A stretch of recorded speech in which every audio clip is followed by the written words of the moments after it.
Hello friends, welcome to e-commerce by Shuklaclasses. I am Anubhav and tutorial on dbms.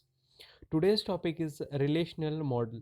तो बहुत important topic है ये, तो आज इसको समझेंगे। हिंदी और इंग्लिश में होगा कंप्लीट लेक्चर। तो चलिए शुरू करते हैं एग्जाम प्रिपरेशन के नज़र मध्य रखकर। Let's begin. अगर आप सेल्फ स्टडी करना चाहते हैं तो अपने मोबाइल फ़ोन और लैपटॉप की आवाज़ को बंद कर सकते हैं। रीज़न, आप अपने एग्जाम प्रिपरेशन के लिए कंटेंट बेस्ड वीडियो है, इसे आप पढ़ सकते हैं और इसकी डेफिनेशन और क्वेश्चंस को अपने एग्ज़ाम में लिख सकते हैं। तो रिलेशनल मॉडल क्या होता है? रिलेशनल मॉडल एक ऐसा मॉडल है जो कि यह प्रस्तुत करता है कि किस प्रकार का रिलेशनल डेटाबेस में स्टोर है या डेटा स्टोर है।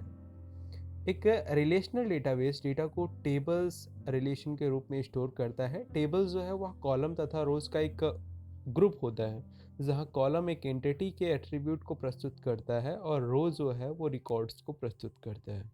तो ये तो होता है भैया रिलेशनल। ओके, तो चलिए इसको एक और पॉइंट के थ्रू समझते हैं कि रिलेशनल मॉडल को 1969 में ईएफ कॉर्ड ने प्रस्तावित किया था। ओके, और रिलेशनल मॉडल दुनिया में सबसे ज़्यादा प्रयोग किया जाने वाला डेटा मॉडल है, क्योंकि यह बहुत ही सरल है, यानी कि सिंपल है, जिससे प्रोग्रामर्स इसे आसानी से काम कर सकते हैं तथा यह मॉडल डेटा प्रोसेसिंग तथा स्टोरेज के सभी ज़रूरतों को पूरा करता है। ओके, तो इसलिए ये बहुत ही फेमस मॉडल है। रिलेशनल डेटा मॉडल से हम आरडीबीएमएस भी कहते हैं। तो एक हमने एग्जांपल लिया, जैसे कि हमें आईडीज़ हैं 1 2 3 4, नाम है रवि, पंकज, कमल, हिमांशु और एज है उनकी 19 18 21 और 17। तो इनके फ़ोन नंबर्स हमने स्टोर किए। ये एक रिलेशनल डेटा मॉडल है। क्या है इसमें?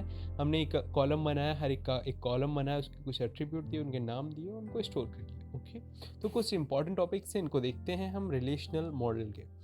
पहला इंपॉर्टेंट टॉपिक है इसका एट्रीब्यूट। एट्रीब्यूट क्या होता है? बहुत इंपॉर्टेंट चीज़ है, क्वेश्चन आ जाता है हमारे एग्जाम में कि व्हाट इज़ एट्रीब्यूट।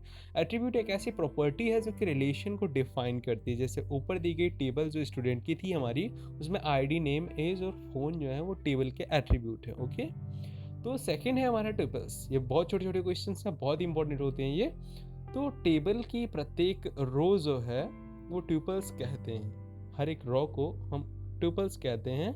ऊपर दी गई जो हमारी टेबल है उसमें 5 ट्यूपल्स हैं। एक ट्यूपल को नीचे दिखाया गया है, जैसे रवि 19 और उसका फ़ोन नंबर, ठीक है, एज है, आईडी है, उसका रोल नंबर है। थर्ड है डिग्री। टेबल की एट्रीब्यूट की संख्या को ही टेबल की डिग्री कहते हैं। स्टूडेंट की 4 डिग्रीज हैं, ठीक है।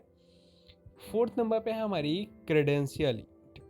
तो क्रेडेंशियलिटी क्या होती है? टेबल में ट्यूपल्स के जो नंबर्स होते हैं को ही हम टेबल की क्रेडेंशियलिटी कहते हैं। ओके, तो ऊपर दी गई जो स्टूडेंट नेम की टेबल है उसमें 5 क्रेडेंशियलिटी है, ठीक है। तो फिफ्थ नंबर पे है हमारा कॉलम। कॉलम तो आप लोग जिन्हें पढ़ा ही होगा या जानते ही होंगे, कॉलम और रो। ओके, तो कॉलम जो है वह किसी विशेष एट्रीब्यूट की एक वैल्यू को प्रस्तुत करता है। जैसे कि टेबल स्टूडेंट की एक कॉलम को हम यहाँ पे दिखाया है हमने, वहाँ पे आप देख सकते हैं। सिक्स नंबर पे है नल वैल्यूज। ये क्या होता है भैया? यहाँ वह वैल्यूज जो कि उपलब्ध नहीं होती है, नल वैल्यूज कहलाती है, जो हमारे उस कंप्लीट डेटाबेस में ही नहीं होती, जो हमने स्टोर कर रखा है डेटा। तो एग्जांपल के लिए आप टेबल स्टूडेंट में देख ही लें, तो आईडी 5 की जो फ़ोन वैल्यू है वो नल है, उसमें हमने कुछ भी नहीं डाल रखा। ओके, तो 7 नंबर पे हमारा रिलेशन स्कीमा। ये क्या होता है भैया? ये होता है कि रिलेशन स्कीमा जो है वह डेटा जो टेबल के नाम के साथ उसके एट्रीब्यूट को प्रस्तुत करती है। जैसे एग्जांपल लें तो स्टूडेंट जो हैं उनकी ID, name, age and phone number. तो टेबल स्टूडेंट के लिए एक रिलेशन स्कीमा है, ठीक है। तो अब देखते हैं रिलेशनल मॉडल के कॉन्स्टेंट्स। कॉन्स्टेंट के बारे में अधिक जानना चाहते हैं, आई बटन पर ज़रूर क्लिक करें, इसके बारे में हमने पहले वीडियो बना रखा है। तो प्रत्येक रिलेशन की कुछ कंडीशंस होती हैं जिन्हें हम आप रिलेशनल इंटीग्रिटी कॉन्स्टेंट कहते हैं, जो कि मुख्य 3 मुख्य हैं: की कॉन्स्टेंट, डोमेन कॉन्स्टेंट और रेफरेंशियल इंटीग्रिटी कॉन्स्टेंट। तो आशा करते हैं वीडियो हेल्पफुल रहा होगा। पसंद